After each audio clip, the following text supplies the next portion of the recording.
Hello, everybody. This is Greg. My name is Greg Griffin, and I am an addict. I'm coming to you Wednesday nights at 6 p.m. Pacific time every Wednesday. For some of you that haven't known me or haven't met me, I would like to introduce myself to you a little bit tonight and give you, my background, tell my story. I don't know if you've ever been to an AA or an NA meeting. I was just talking to a friend of mine, dear friend of mine, Susie Foreman, who I've known now for crying out loud, 30 years. And I met her in Las Vegas when I was in the throes of my addiction. And I'll tell a little bit more about the story with her later as I tell my story tonight. But I'm really super excited to be interviewing her in 2 weeks, July the 1st, Wednesday, July the 1st at 6 p.m. Actually, my brother David will probably be interviewing the two of us together. She's got like 27 years now, clean and sober, really devout AA, NA member, sponsors, has sponsored several sponsees through the years. I'm just really super excited. I'm super excited to know that she's coming up here in 2 weeks. Anyways, let me tell you a little bit about myself.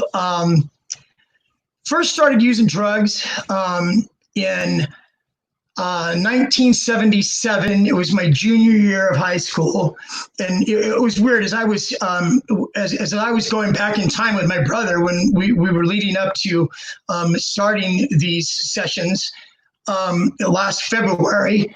I was just really excited to share my story, and so I had to go back to where right before I started, right before I smoked my very first joint.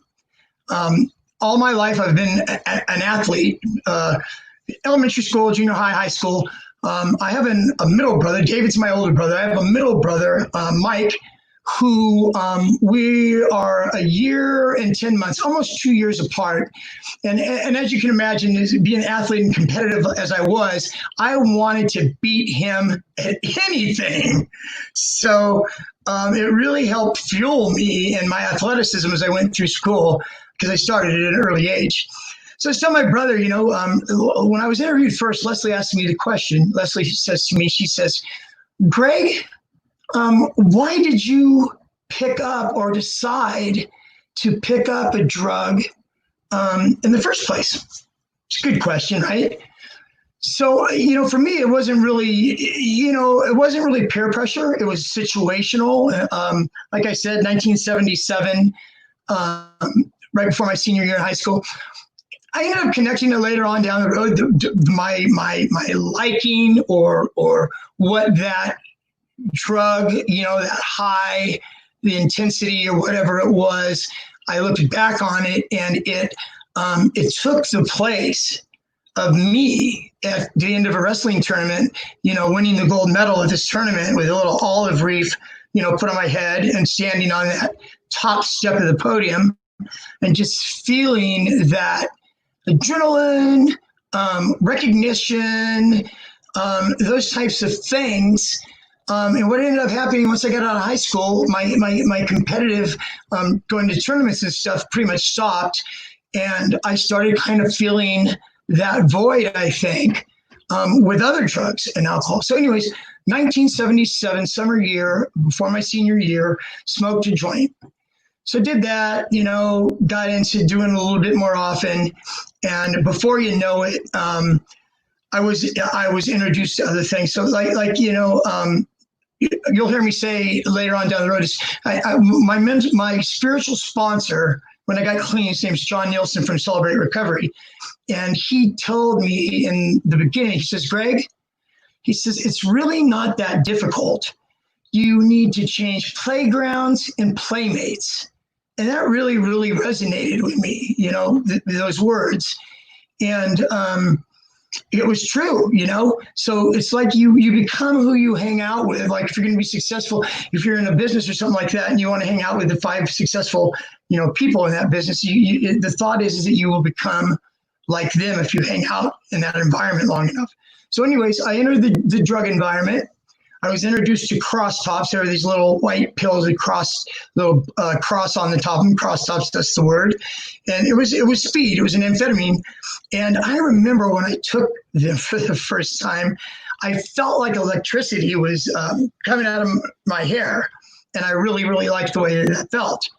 So anyways, you know, I believe that is what's really ensnared me in addiction, is because I liked the way it felt, or maybe it was even more so.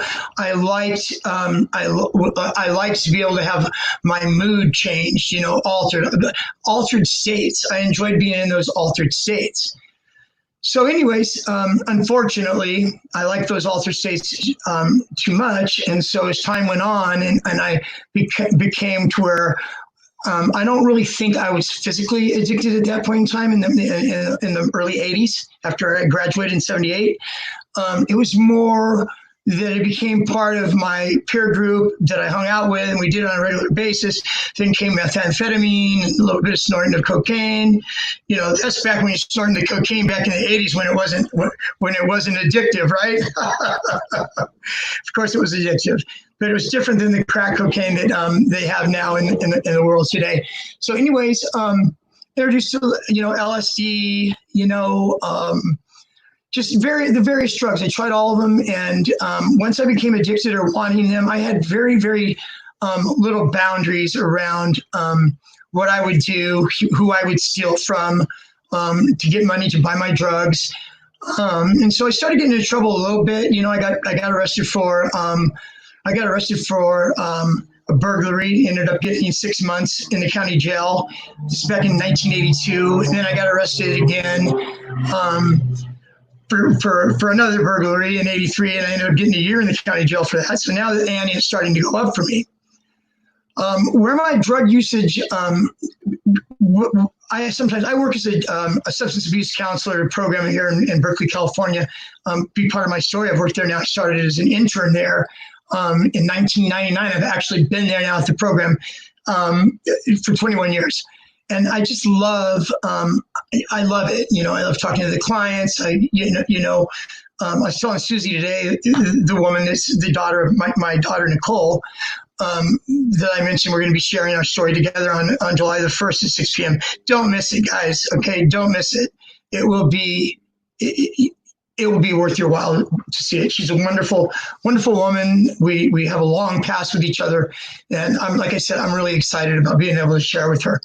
So anyways, got into these county jail troubles. And then finally, when the gig was really up for me legally was I went up to the state of Nevada, Reno, Lake Tahoe area. And over a drunken weekend, I had a checkbook that didn't belong to me. And so what I did was I would check into a room at, like, say, at Harrah's in Reno.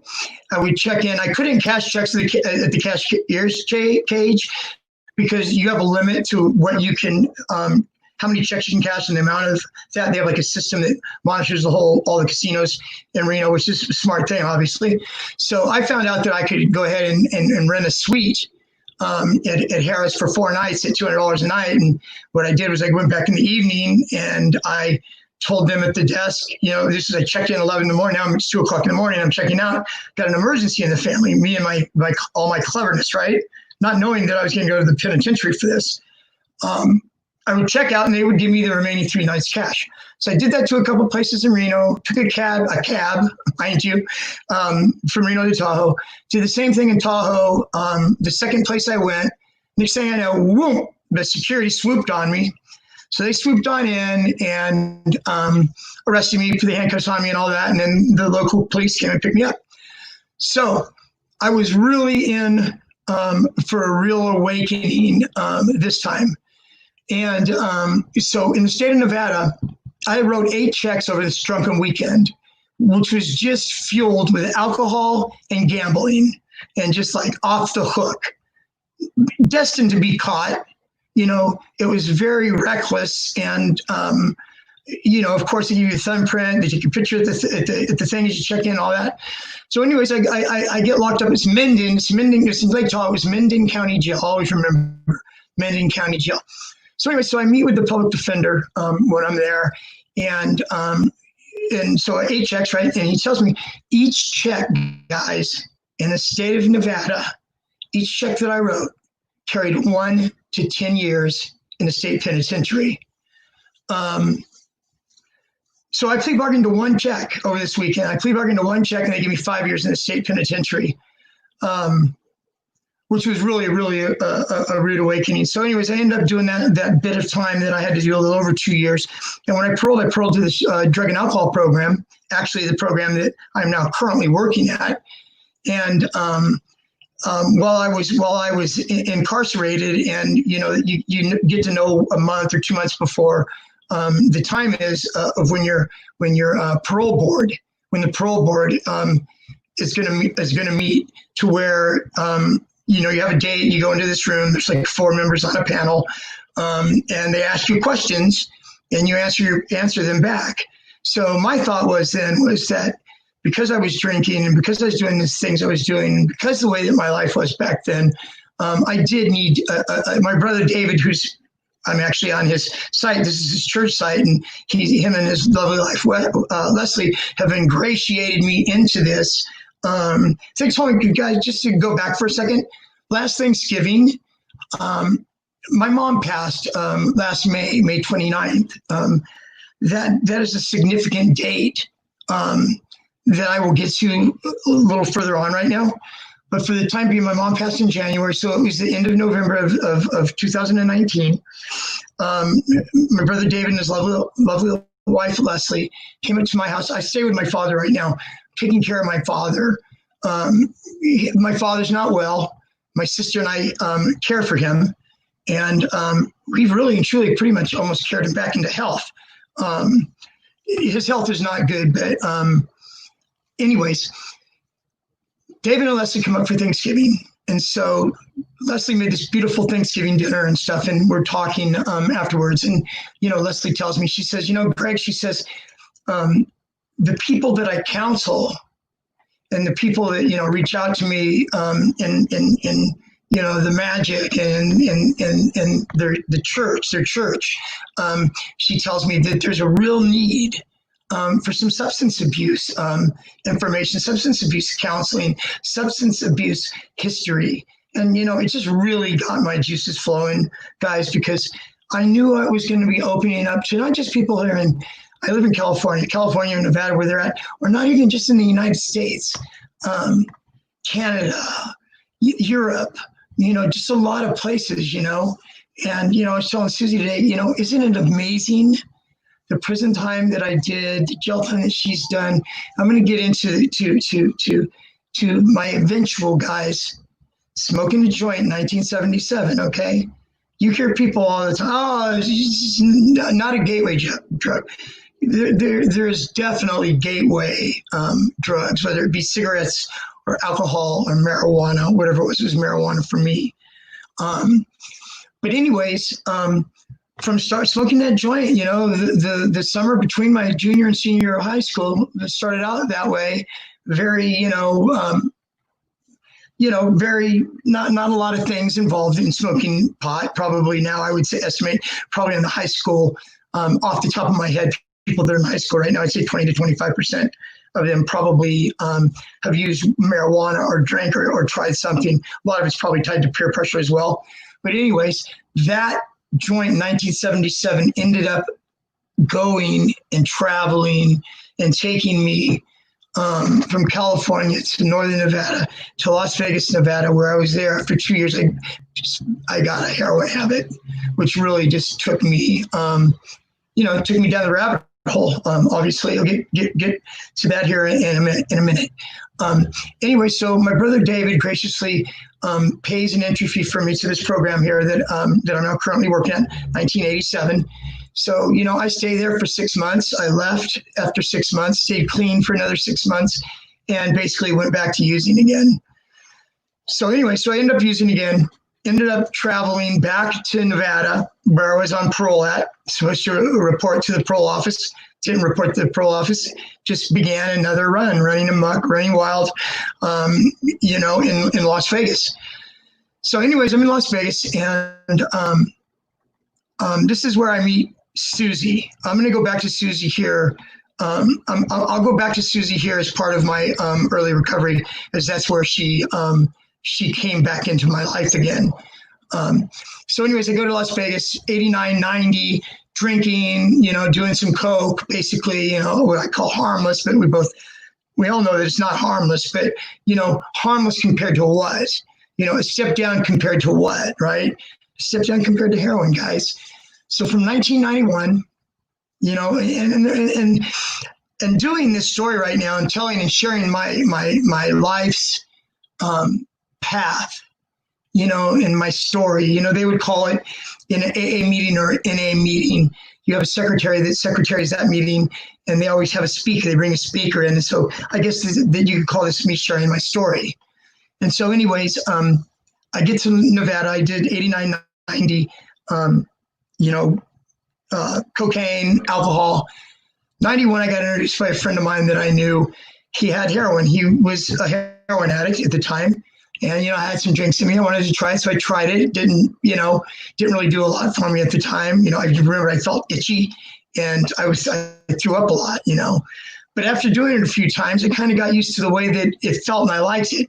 Still didn't have a habit. Then before you know it, I was hanging out with this guy, we got a room together for, a month. And before you know it, I became physically addicted to heroin. And was addicted to heroin from 1991 up to my birthday. Dates, as I'm telling my story, dates have just such they carry such a message to me. They carry such a significant message to me, because it seemed that these different checkpoints in my life, as of dates, like my birthday, March 7th, when I entered the hospital, May 29th, 1997, which is where I came home. I was taking methadone and stopped sticking needles in my arm, of May 29th, 1997. And my dear mom passed away this last year on May 29th, 2019. So anyways, backwards to Las Vegas and my heroin addiction. During my heroin addiction, I got arrested 2 different times from 91 to 97. Once I got arrested for paraphernalia, I had some syringes and some spoons and just the normal get up and set up that, us heroin ritualistic as heroin and shooting heroin is, from buying it to going to the room and closing the blinds and putting it on a spoon and putting water, heating it up, cotton, drawing it up, the whole thing. It's very, very ritualistic, heroin is. So anyways, 30 days in the county jail for paraphernalia. And then maybe 6 months, a year later, I got picked up for an open container and ended up going to county jail, and I ended up doing 14 days in the county jail before that. So from 1991 to 1997, the span of those 6 years there, guys, minus 44 days, I shot heroin every day, several times a day. And like I've shared before, that being a heroin addict, it's really hard work. It's hard work.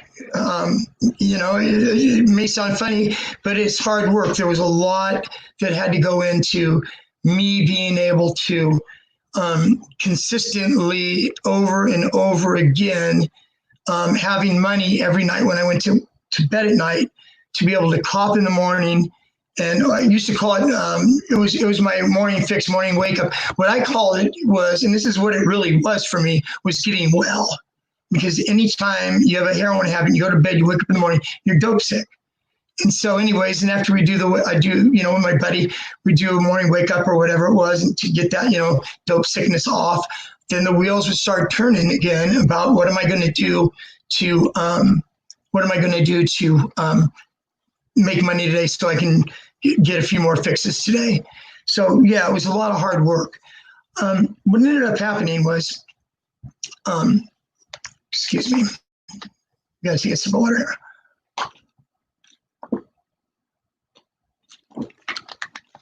Okay, thanks guys. What ended up happening is over that period of time, I didn't eat. Basically, all this stuff, after all this stuff was said and done, and I came out of the other side of my addiction, once the smoke cleared and once I was convalescing and, away from the drug for, several months, and got to look back, on it. It just showed me just how crazy of a ride it was. It was crazy. So anyways, 1997, I wake up, I have this pain in my chest. I'm thinking it's my heart. I'm not knowing what it is.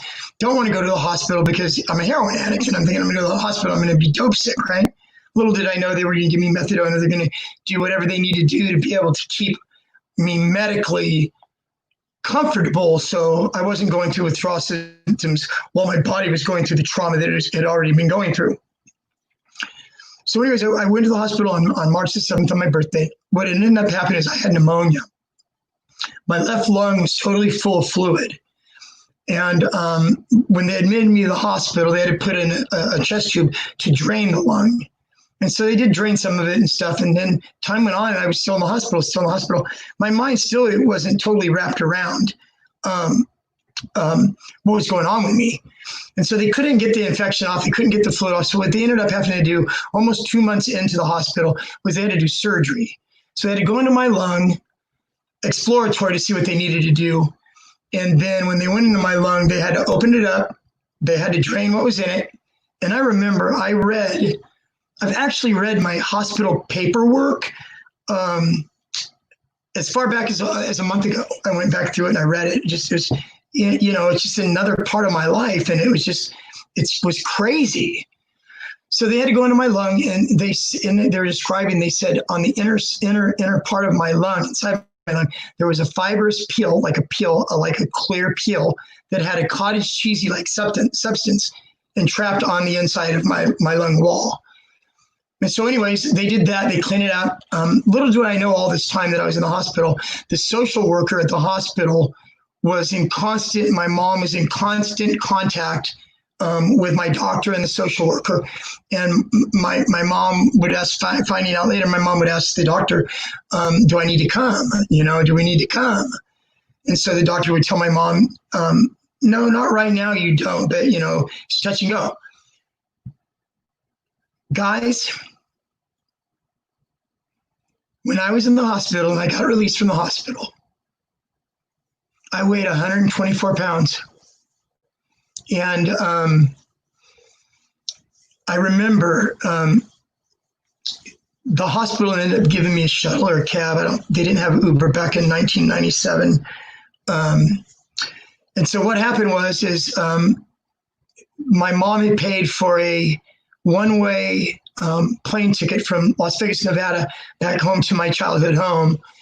And little did I know that my brother David was going to be waiting for me at the airport, when I left the hospital to come there. My mom just, they were smart. They didn't just give me it. If I was able to hawk the ticket, then I would have probably done something like that. My plans really is I thought I was going to get better in the hospital. Didn't know that I was going to be going home to California, even if that was an option.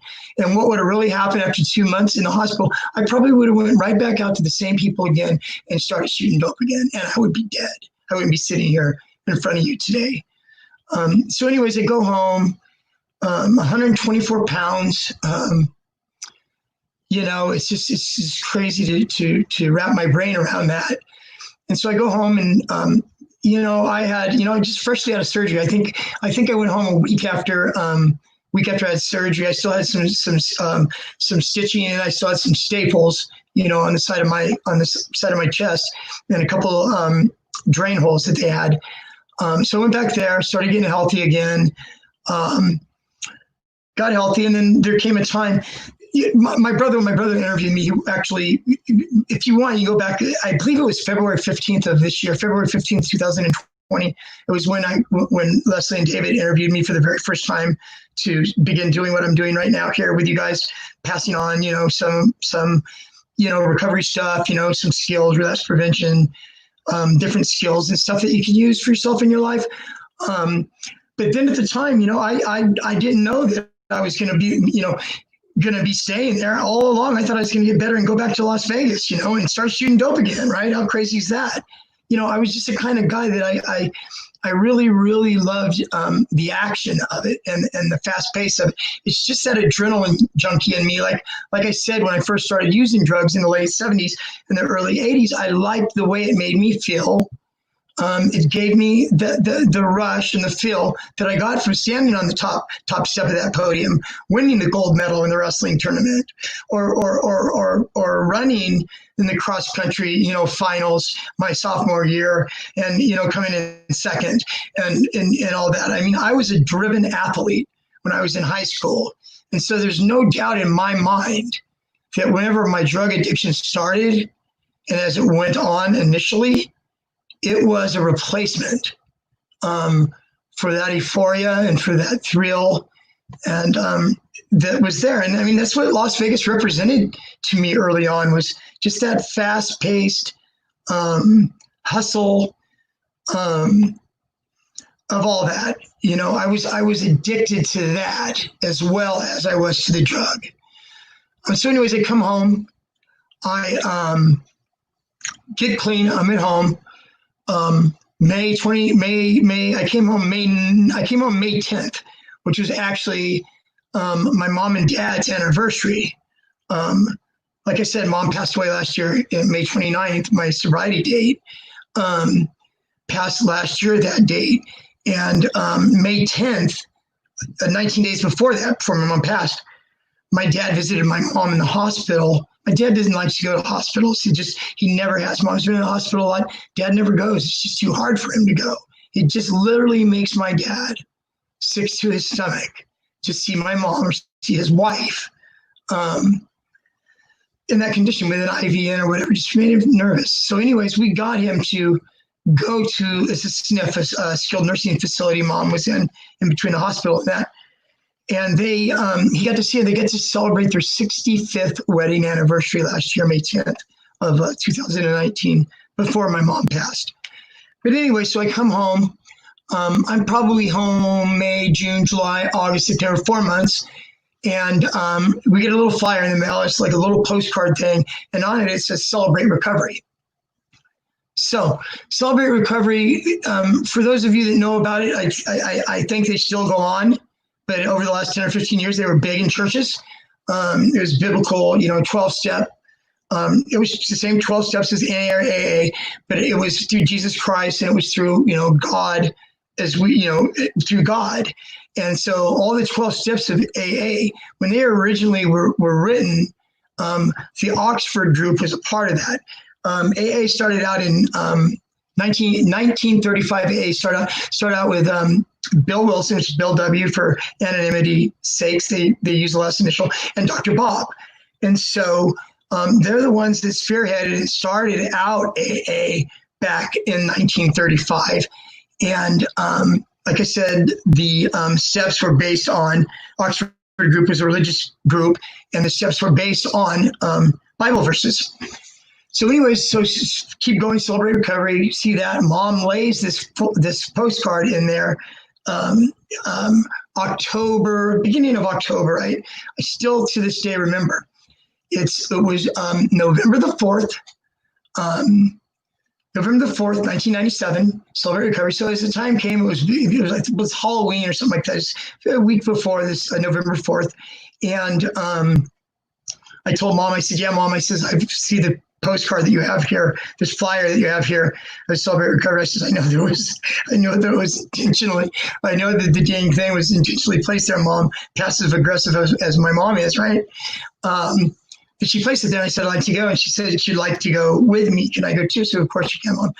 Little did mom know at that point in time, not only was I going to get my own help, Mom was also going there and was going to get her help, even though she didn't realize it at the time. Excuse me, guys, it's hot in here. I got to take another sip of water. Excuse me.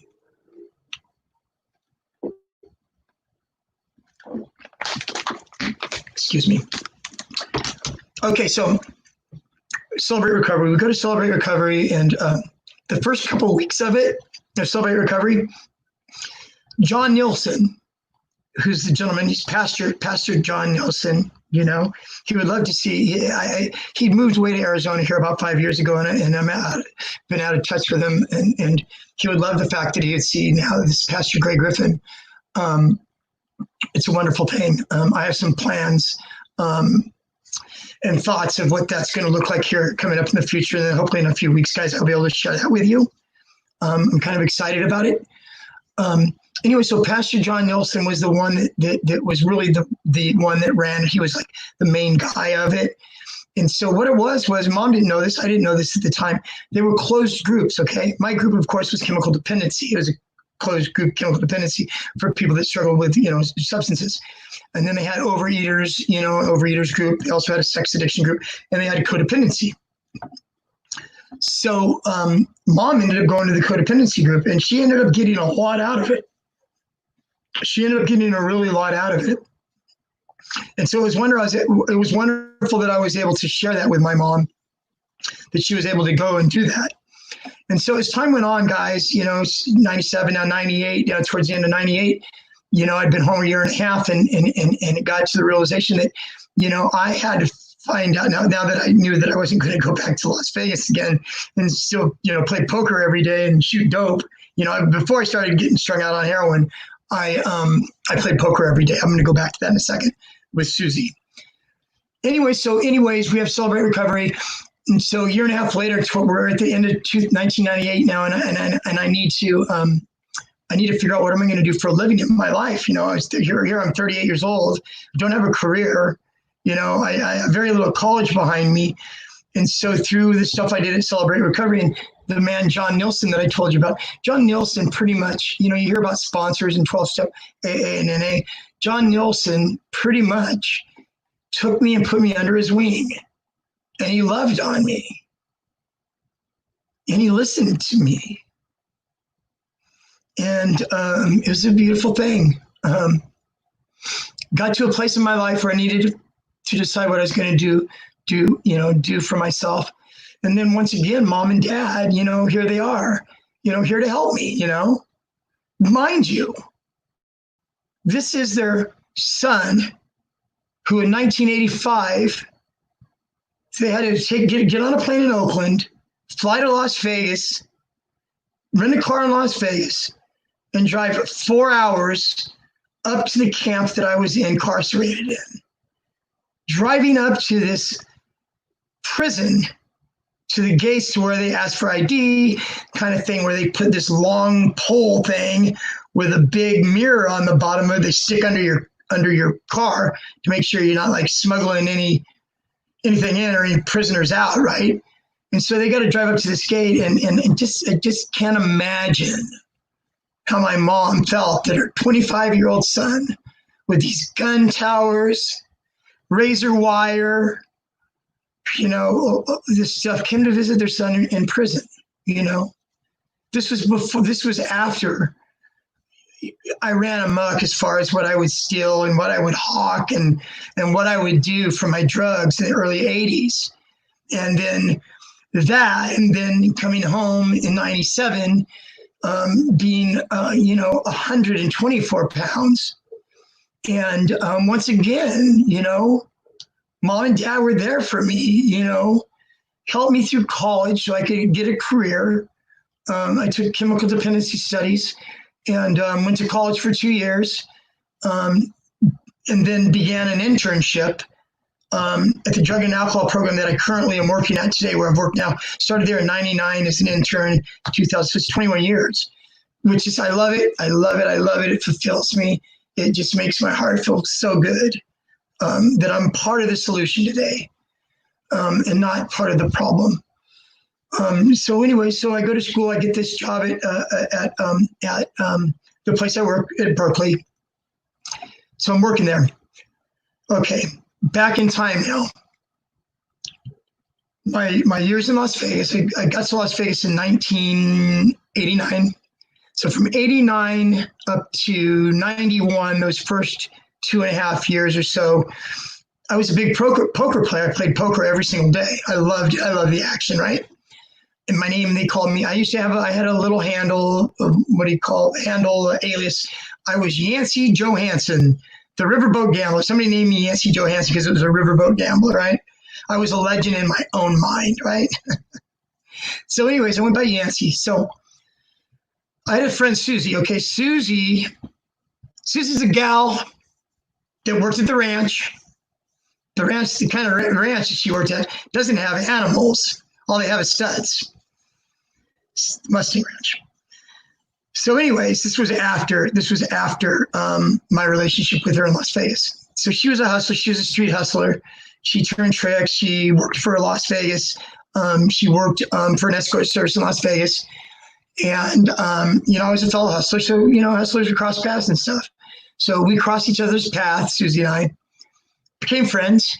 And it was really weird, too, because, I did my share of, hustling. I did my share of women and all that kind of goes on with that lifestyle. But when Susie and I met with another friend of mine, we became friends. Pretty much became friends right away. And there was just this bond between the two of us, She trusted me. I gave her reason to trust me. I thought the world of her.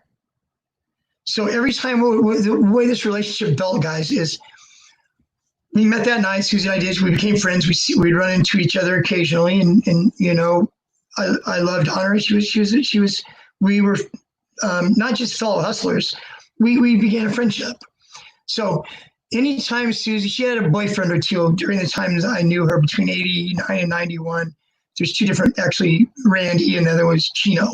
You guys will never know who they are. You'll never see it. And there's no anonymity involved in any of this. Susie sure as hell. Susie sure as the heck will know who they are. I can't wait, guys. 2 more weeks, okay? 2 more weeks. Susie and myself are going to get interviewed together. Same time, same place, by my brother David and his lovely wife, Leslie. Don't miss it. Anyway, so Susie, anytime Susie's boyfriend, like I said, there's 2 of them, so I don't know which boyfriend was first. I think Gino was first. Anytime a boyfriend of hers, or those 2 guys, would go to jail, Susie would look Yancey up. And the way she would look me up is she would call around to all the poker rooms, right? All the poker rooms. And she always got me. And so she knew that once she got in contact with me, she always had a safe place to stay with no hanky-panky going on, and that she would be taken care of. So, that happened a time or 2. And I think after the first was Chino, the second was Randy. So Randy goes, same thing happens the last time now. And, I was a friend, no hanky-panky, no none of that. It was genuine love and friendship. So the last time now that Randy got arrested and went to jail, I remember really vividly the night that Susie and I kind of, hooked up. It was, we were at the Union Plaza. She's going to blow her mind. She's watched my original thing. I just talked to her on the phone this afternoon, actually, make sure that she's going to commit to July 1st. It was the Union Plaza. We had a couple of drinks and they had a band playing and we danced. And I think that was the first time that we ever kissed. And so we did, and one thing led to another, and her and I became intimate with each other over a couple of days, week. I'm not exactly sure how long. And then the time went on, and, Randy had, 2 months, whatever to do there. So the day before this, I knew he was getting out until I looked at her. I said, Susie, I said, I know I know that Randy, I started loving her and caring for her, and I think a lot of it had to do with we built a genuine, non-sexual friendship with each other to where she did feel safe and protected. Not like I'm this big, burly, bouncer guy, but she knew that I had respect in the area. I was respected down. All the derelicts, all the hustlers, most of the hustlers lived in downtown Las Vegas, Fremont Street. And not just like where Binion's Horseshoe is, then you go a little bit further down and then you get the Western. It was the Western, which was part of El Cortez and Jackie Gaughan's, some of Jackie Gaughan's properties. So anyways, we would live down at that end of the Fremont Street. So anyways, I told Susie, I said, I know Randy's getting out of jail tomorrow, and so I said, I know that you guys are gonna, you guys are gonna be together. He's your boyfriend. It's the third time Chino once, second time for Randy. And I said, I understand all that. That's what you want to do. She goes, no, Yancy, it's not what I want to do. She goes, I want to be with, I want to do this like we're doing. So anyways, Randy gets out, basically. Susie talks to him, playing poker at Del Cortez. He comes in, he raises hell, a bunch of hell and shit, and so he gets kicked out of the casino, and I'm getting kicked out too, kicking both of us out, right? But it's from different exits. Him in the back, me in the front, right? So anyways, kicked out. I found myself around the other side where I knew he was getting out, and fight, happened, and kicked his, whatever it is, kicked his ass, and then that was it. It was it. Then it was me and Susie. And so during this time, knowing it was me and Susie ends up getting pregnant. I don't know that the baby's mine. I didn't know if the baby was mine or not, but maybe a little graphic, but contrary to popular belief, most women that work at the Mustang Ranch or work at the streets, there's not a lot of missionary sex going on. There's other quicker, faster type things. Not to be too graphic with this, but anyways, that's why I'm saying I don't know if the baby was mine or not, even though I knew it probably was.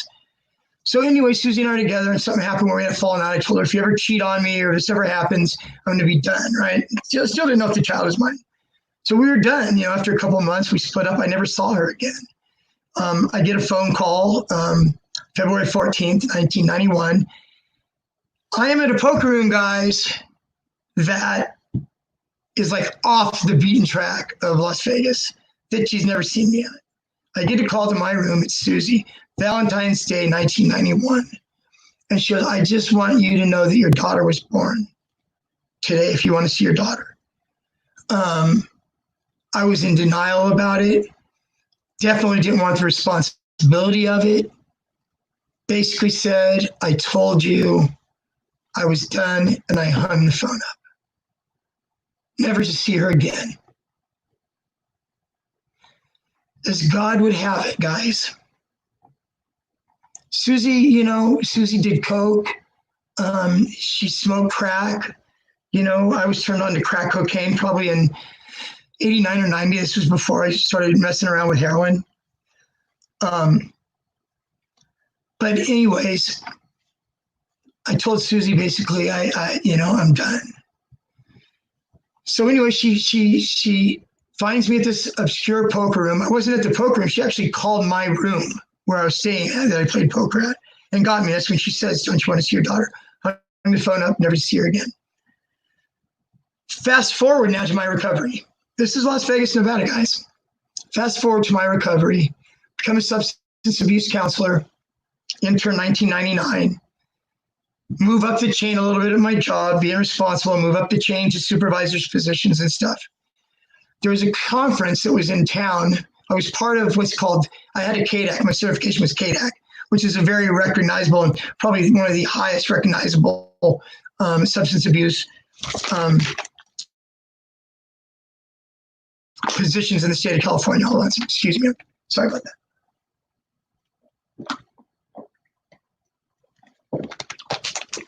Thank you. So anyways, I'm working at where I'm working at. And so this conference that they were having, the KDAC conference, was Thursday, Friday, Saturday. Thursday, it was myself and a coworker of mine named Regina. So Greg and Regina were going to this conference, and we had our company's information. We had some flyers and stuff that we were promoting our company. So I was doing that Thursday, and Regina was doing that Thursday. My supervisor and somebody else, another staff member, were going to be there Friday, and then our assistant program director and another staff member were going to be there on Saturday. So it's 3 days. I'm in there on Thursday where I'm sitting in this meeting. It's this meeting, a KDAC meeting. They were doing voting and stuff like this. And what they did is we did some kind of like legislative stuff in the morning, and then the afternoons were filled with workshops. So I had a little flyer pamphlet thing there, and there was like 4 different workshops over the course of that day. And so reading, okay, this one workshop at the place in Santa Cruz, this place is outpatient, okay, and then this other person presenting, her name was, it said, Susan Foreman, prostitution outreach, right? Vallejo. So I tell my friend Regina, I says, I used to know a Susie Foreman, So this meeting is boring to me, okay, right? I get up, go to the bathroom, walk through the lobby, gonna get some fresh air outside, right? Walk through the lobby, nobody's in the lobby, open the door to go outside, and another door opens, and there is Susie and I, face to face, with nobody around. And it was right after the birth. It was 1 month after the birth of my daughter, Lindsay. My daughter, Lindsay, was born August 14th of 2001, and I ran into Sue August 20-something, it was right after 9/11. So there she was, and there we were. And so she told me, I still remember, she says, I didn't know whether to hug you up and kiss you or to slap the shit out of you. She says to me, she goes, I have worked so much on you in the steps that she was working, right? Couldn't find out that very day she was actually celebrating 7 years of sobriety. So doing the math, I think probably Susie will correct me if I'm wrong, on July 1st. But I believe it was, so that would make her sobriety date September 20-something of 1994. She'll correct me if I'm wrong, I'm sure. So anyways, there she is, and there I am. And so we left the conference. We went across the street to Denny's. We ordered breakfast or a cup of coffee, and we just started talking. She told me about the daughter that was born. Her name was Nicole. She was put up for adoption. In Las Vegas at the time she was born. It was a good thing that I wasn't there in her life, or Susie wasn't there. Neither of us would have been able to take on at that point in time in our lives as a parent. Like I said, I didn't even know if the child was mine. So anyways, she shares that she's put up for adoption to this couple that owned a private business in Las Vegas and couldn't have kids. So she tells me, and what's really a trip is that when my daughter was born, my daughter Lindsay was born August 14th of 2001. Nicole was February 14th of 1991, 10 years apart, 10 years, 6 months, or 9 years, 6 months, whatever it is. So anyways, when my daughter was born, I wanted to name my daughter Nicole, and Lindsay's mom wanted to call her Lindsay. And so my daughter was born, August 14th of 2001. Her name's Lindsay Nicole. And Susie tells me that our daughter's name was Nicole. Go figure that one, right? So yeah, it just opened up a lot of stuff. Opened up a new life right here. Us meeting each other, I don't want to go too much into stuff, it'll be a surprise. Susie will share and elaborate more. I want to respect her. I just want to respect her, I'll let her share what she feels comfortable sharing. Anyways, so, Susie and I actually took vacations together after that. We'd go to Vegas together, both very much on guard, both very much knowing what we can't do, that we can't go there and all that. And she was really, really rooted in her recovery. And I myself was really rooted in my recovery as well. And we were able to do that. So anyway, she tells me this. And so when we go to Las Vegas, these different vacations that we've taken, we filled out paperwork. Actually, the paperwork was lost before we got there that we were going to file at the county clerk's office, just in case she wanted to get a hold of us, she'd know how to. So that never happened. Okay, fast forward. August 2010 now, Susie calls me, panicked, leaves me a message, call me. I thought she relapsed. I thought that, she was so panicked. So I take a break from work, I call her. You would never guess what just happened. Nicole just got in touch with me. And so it just was amazing, And so she goes, I gave her your number, but don't call her until you get here, until I talk to you, right? And so anyways, go figure this, right? I live in Hayward, she lives in Vallejo. I get in my car, boom, drive to Vallejo, I'm there in 40 minutes, okay? So when I do call Nicole and we talk, she's got her mom and her dad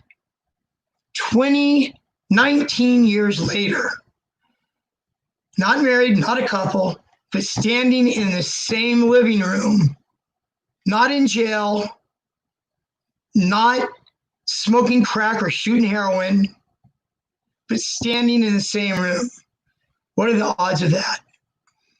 And she told Susie early on, she says, you know, Susie, I didn't get in touch with you to have a relationship with you. I got in touch with you to find out medical history. And you know what, guys? It broke Susie's heart. And I told her, I said, Susie, God did not put Nicole back in your life for you not to grow a relationship with her. It felt like the right thing to say. Didn't know totally 100%, even though Susie's a Christian, has God in her heart, and I do as well. And so anyways, that happened. Told Susie, well, you know, now the next step is we have to go see her, meet her and her adoptive parents if we're invited to. 2 months later, I got Susie and I tickets. We flew to Vegas. We met our daughter and we met her adoptive parents, and they were the bomb. And they were the bomb. And Nicole is just the most beautiful girl that I've ever seen. And so anyways, I'm going to leave that story right there with Nicole there. There's been a lot more that's happened in the last 10 years. There's been stuff that's happened in the last week with Nicole flying up here to be with her mom on her mom's birthday for the very first time to California, to meet Susie's parents, to another parents, to meet Susie's sister, brother-in-law, best friends, stuff. And I just got off the phone with her this afternoon. And she tells me, she goes, Greg, I have something to tell you, but I don't want you to get angry. And I tell her, I said, Susie, when is the last time that you've ever seen me angry? I'm not an angry guy. I'm just, you know, I guess it's a God thing. I've been given life, a new path, to love on the clients that I work at, to feel like I wake up in the morning and that I have purpose. Why am I going to be angry? You know, I mean, I'm sure that something's happened where I've got angry before, but I can't remember the last time. And so she said, I have to tell you that she says, Nicole flew up last week for my birthday. And she told me I don't want to hurt Greg's feelings, but my daughter has, you know, she has a little anxiety. She has some anxiety issues. Like I think probably all of us in this world have a little bit of anxiety issues. But she told Susie, she says, Susie, this is so overwhelming to me right now that I can't do, you know, too much. And I told Susie, I says, you know what? I says, it's the most wonderful thing in the world that she spent your birthday.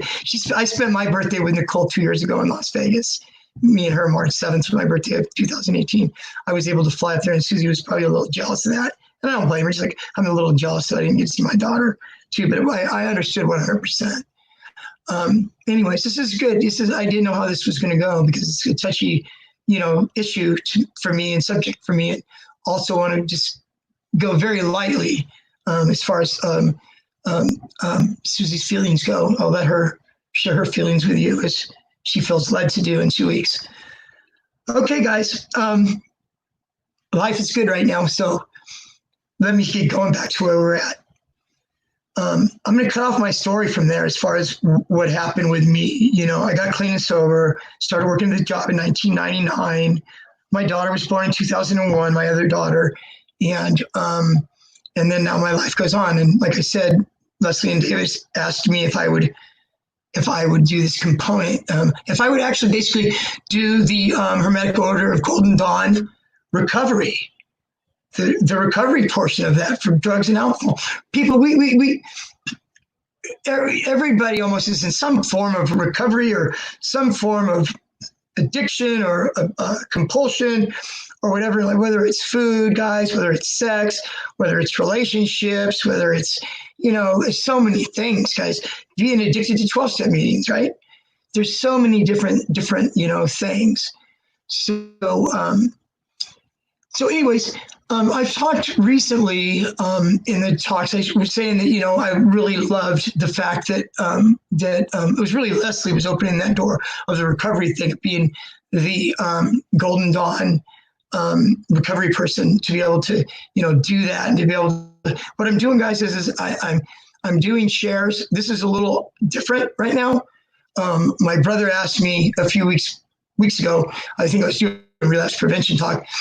He says, there's a lot of people that don't know you yet, Greg. He says, so I want you to kind of go back through your story, so give them just like a nutshell version of your story. 5 or 10 minutes. I says, David, 5 or 10 minutes, you got to be kidding me. I can't even, I don't know how to do that, 5 or 10 minutes. So I decided tonight that I was going to go back into my past. For those of you that heard the February 15th or I don't know the exact date. It was a Saturday in the middle, maybe the third Saturday. We came up with these third Saturdays. So the third Saturday in February. It was similar, but I also went on and talked about the OxyContin thing and the whole fentanyl. There's this whole fentanyl thing, guys. I'm going to transition into this right now. It's going to talk about recovery slogans and revisit relapse prevention and one day at a time, just kind of revisit them. But anyways, so I want to talk for a minute about this fentanyl thing that's going on. For today's heroin addicts, I mean, I know firsthand because I deal with heroin addicts, fentanyl addicts every day, where I work. I'm lucky enough to just be able to introduce myself to them. They introduce themselves to me, and lucky enough for them to just tell me and share their story with me, about what's going on for them and, where they're at and stuff. And I can share my story, I still have some tracks, light tracks, along my forearms and stuff from where I used to shoot dope. Sticking needles, guys, sticking needles in my arm several times a day for 6 years, minus 44 days. And so there's part of that when a 21-year-old client knows that 60-year-old Greg's drug of choice was heroin and cocaine mixed, speedballs mixed, and that I've done prison time, all of a sudden I gain all the credibility in the world, right? Now I can listen to you. I've been to prison and you stuck needles in your arm for 6 years. Go figure, right? So anyways, guys, today what's happening is fentanyl is the new thing. First it started out, it was heroin and it was laced with fentanyl. What happened is the drug cartels down in Mexico, I couldn't wrap my brain around it at first. They would say it's getting put in cocaine and in meth. I haven't seen that, I don't know that, but I hear from the clients that in fact is true. So this fentanyl thing where, okay, there was a guy, I don't know the name or exactly where he's from, Brazil or someplace like that. One of the head guys of the cartel hired this chemist to teach these few people that are in the cartel how to cook up fentanyl, kind of like they used to do methamphetamine in a lab and all the ingredients. Well, now we got fentanyl, guys. Teaching how to cook up fentanyl. Mind you, fentanyl is 80 times stronger than morphine. So we got this fentanyl. They're lacing the heroin with it, so it's potent, and it's getting people hooked and stuff. But it's killing people as well. People are overdosing left and right. The very first time I spoke, I showed this. Actually, I'm showing it. Excuse me. I think I have it in here. Let me see if I have it here. I apologize. And I do. I showed this last time that I shared. Okay. Let me see if I can get that centered. Okay. There. Okay. You see that, guys, right there? Okay. You know what this is? This is Narcan. This is a kit. It's an opioid. It says right here, guys, it's opioid overdose rescue kit. Okay. It has it in Spanish right here, right? So they have this. Okay. And in this kit now, guys, you see that? That's intranasal. That is intranasal. And what it does, guys, is anybody that leaves my program where I work at is given one of these. If they're an opioid addict, they're given one of these as they leave. If they leave the program against staff advice, they're given one of these, okay? Because overdoses are rampant. Rampant. Kids are dying left and right. So the thing is that, you have that, okay? If you OD yourself and you haven't, maybe thank God, hopefully somebody will find that on you. Somebody will find that and use it on you.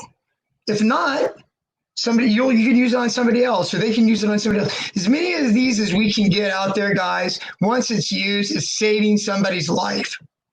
And that's where we're at today with the strength of this fentanyl. It's crazy. So anyways, I just want to touch a little bit on a couple of things that I've done. I was talking about recovery slogans. I kind of was trying to think what I was going to do this Wednesday here. And so I've done relapse prevention, I've done 12-step programs. I've done one day at a time. I'm going to talk about one day at a time again in a second. So we have recovery slogans, recovery acronyms. I love recovery acronyms. I love this one too. Okay. SLIP. So somebody has a slip, right? Called SLIP, SLIP. Sobriety loses its priority. I love it. Ego. Easing God out. Love it. So anyways, there's these different slogans and stuff in recovery. And there's a thing, it's called HALT. It's a emotional state of relapse prevention. It's relapse prevention. It's a state. HALT stands for don't get too hungry, angry, lonely, or tired. There's just 4 emotional things, and they have that acronym and they have those words because they've identified those 4 things as emotional states where somebody's vulnerable to relapse in, right? So like anger, like I just shared with you about anger, and me telling Susie, my sister even, when is the last time that you've seen me angry? Really? When is the last time? And, and I thank God for that.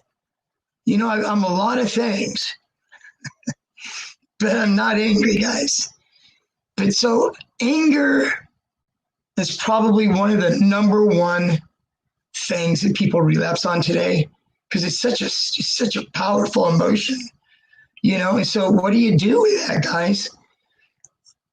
I was talking to a friend the other day. We were talking about stress. He was stressed. And he says, and I says, I have some really good relaxation techniques for you, some guided imagery, some really good deep breathing. There's this one exercise that I'll share it with you now. It's very simple and easy. And you try it out sometime. It's effective. So you get your body into a really rested posture to where you're comfortable, and then you start from the feet up. You take your feet and you just clench them like a ball and hold them and count to 5. 1, 2, 3, 4, 5, and then you release it. Then you do your calves. Tighten your calves up, tighten them. 1, 2, 3, 4, 5. Let it go. Quads. Tighten. 1, 2, 3, 4, 5. Loosen. So you do that, guys, all the way up the body, okay? From calves, buttocks, stomach, shoulders, arms, hands, head. You tighten your head up, but you get it. Maybe close your eyes, squint really hard.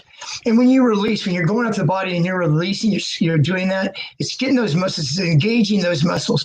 There's something about anxiety and anger and these emotions, guys, that there's energy in it. There's energy in your body. There's energy in your muscles. And if you can find things, guys, guided imagery, deep breathing. Guys, you can go on websites right now, and a lot of the websites will have a little circle like you see on YouTube with a little arrow, and they'll give you a 3 or 4 minute relaxation technique there. You push it, and it will walk you through it. It will tell you how to sit, and she will guide you. And so I was telling this guy the other day about stress. I says, you've got to learn how to be able to relax yourself from that. I says, because you can't be relaxed and stressed at the same time, right? So what are we going to do? We got to learn how to be, we got to learn how to relax ourselves. Excuse me.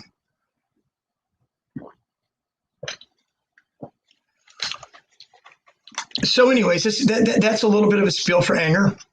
A continuation of that, guys, is if you're in drug and alcohol treatment, if you're in a program, if you have insurance, I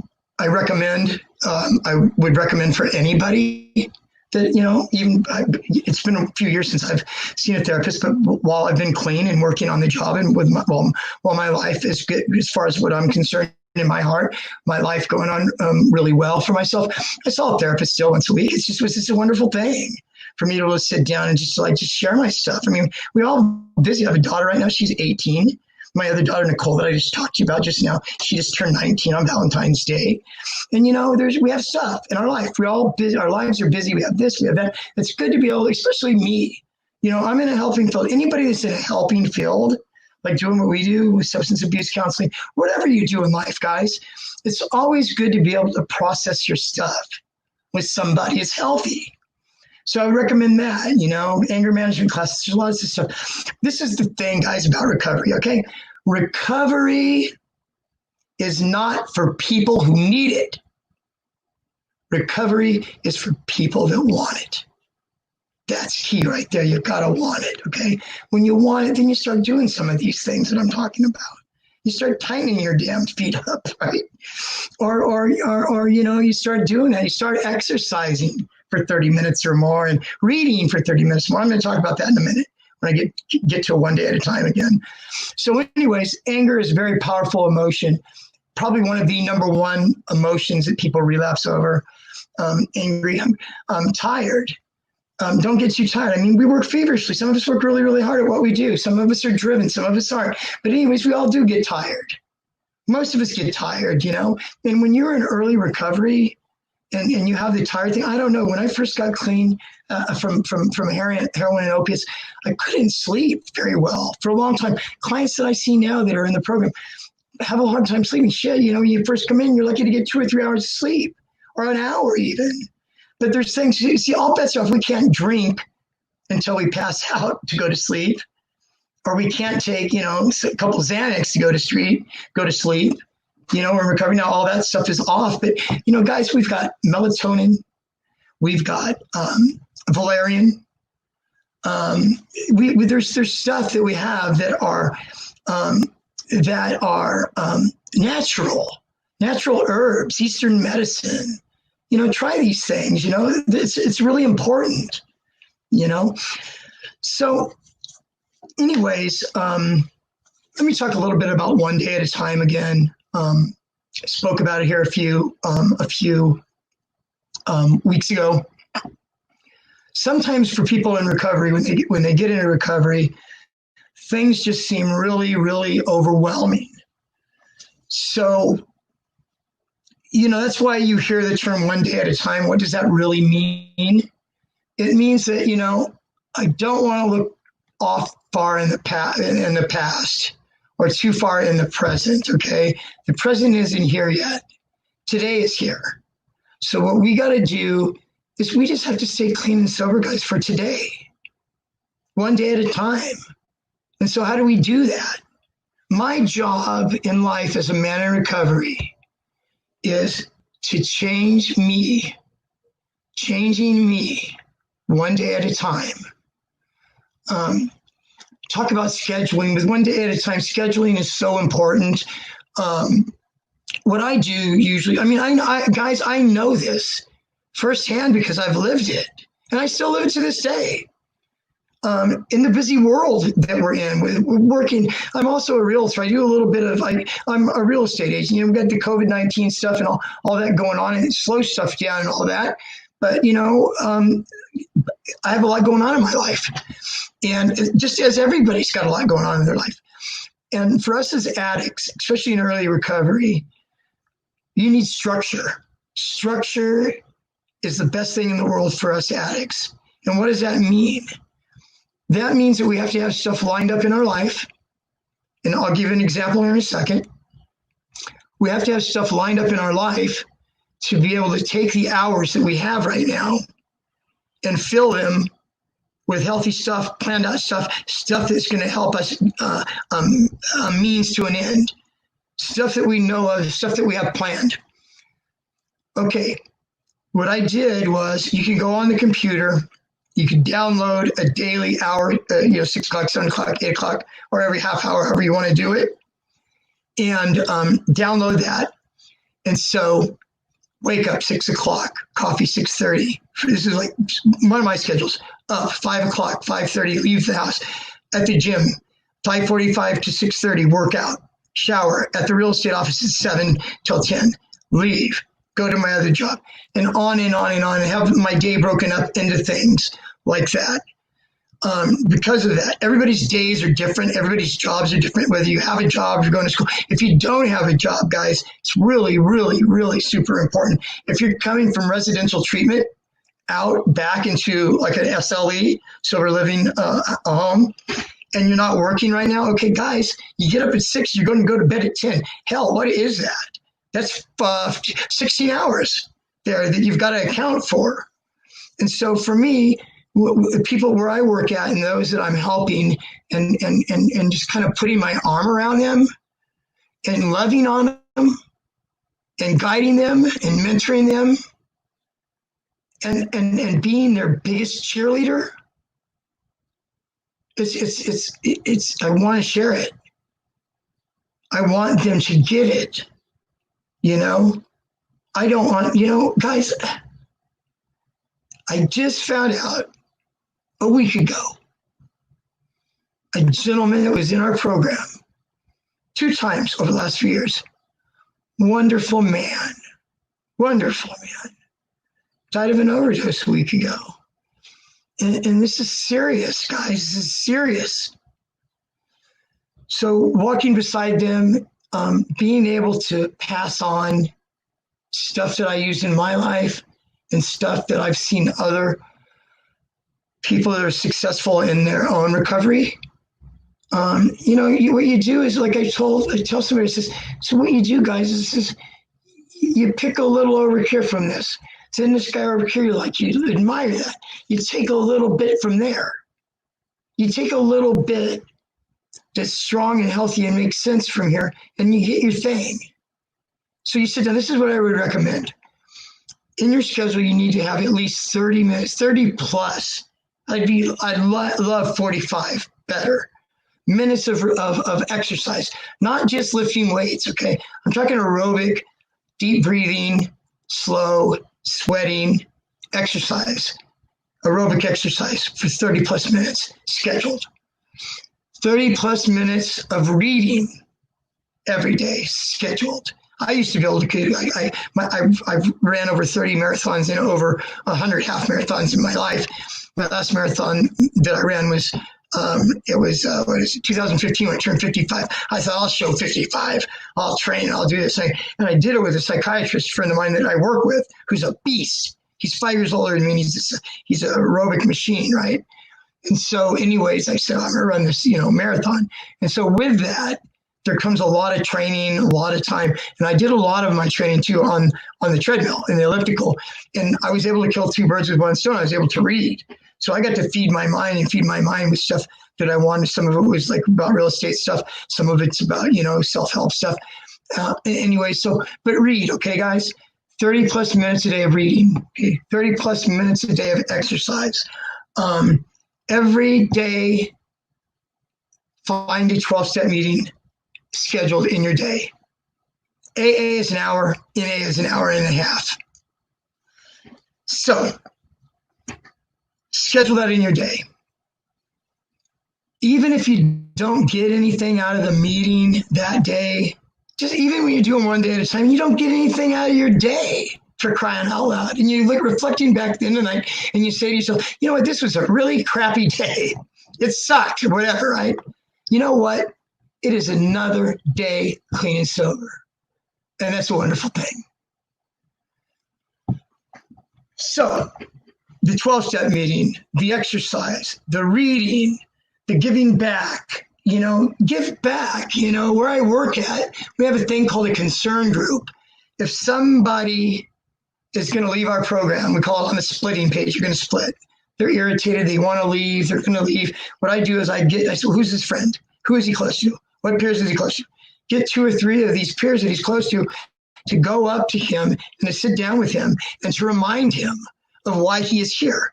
You came in because your girlfriend's pregnant. She's due in 3 months and you have a 2-year-old already. What are you doing? You know, have your peers talk to them. And from that, they're not just talking to their peer, telling their peer, you need to stay because of this. How about this? And what about that? They're also talking to themselves. They're also reinforcing their own recovery, which is a beautiful thing. So giving back. So whatever that looks like, whether it's, you know, talking to, you might have 3 months clean and somebody new comes into a meeting, you hear them share. They always ask, does anybody have 24 hours or less than 24 hours? And people raise their hand. So notice that it's not uncommon for people to come up, even you, 3 months in recovery, to go up afterwards and talk to that person because you can relate to that person. And there's a saying, we keep what we have by giving it away. And so hopefully today, guys, I was able to share a lot of stuff. I had 0 notes today. I told my brother I have 0 notes. He wanted me to share my story of 5 to 10 minutes, right? Good luck with that. So I had 0 notes, okay? Got to the first time I shared back in February, didn't go into Susie or Nicole. There's a little bit of a boundary there, you know, like when I talked to her today about sharing. And like I said, July 1st, guys, 2 weeks from now, 6 p.m., be here. It's going to be Susie and I being interviewed by my brother. Don't miss it. She is a wonderful, wonderful woman role model. And I would like to say that she's one of my very best friends. So don't miss that, guys, okay? Thank you for letting me share tonight. I hope I wasn't too long-winded. I can be. You know, my heart is here for you. Honestly, truly, 100%. This is what I live for. God has me here alive today. For this, I believe. My brother told me when I was getting on the plane at the airport in 1997, weighing 124 pounds. My brother recently told me, he says, Greg, I didn't think you were going to make it. And thank God I've made it. And I thank God that I can share with you. So I'd like to say to you guys tonight, good night. You know, good evening, good afternoon, wherever you're at. If you feel a strong craving and you really want to use and you don't know what to do, pick up the phone and call AA or NA hotline. You know, there's always somebody there to answer. Get your butt to a meeting and raise your hand and say, I am struggling today. I need help. And I guarantee you somebody's going to come up to you after that meeting and they're going to talk to you. Okay, guys, I enjoyed tonight very much. Good night, everybody. I will see you next week at 6.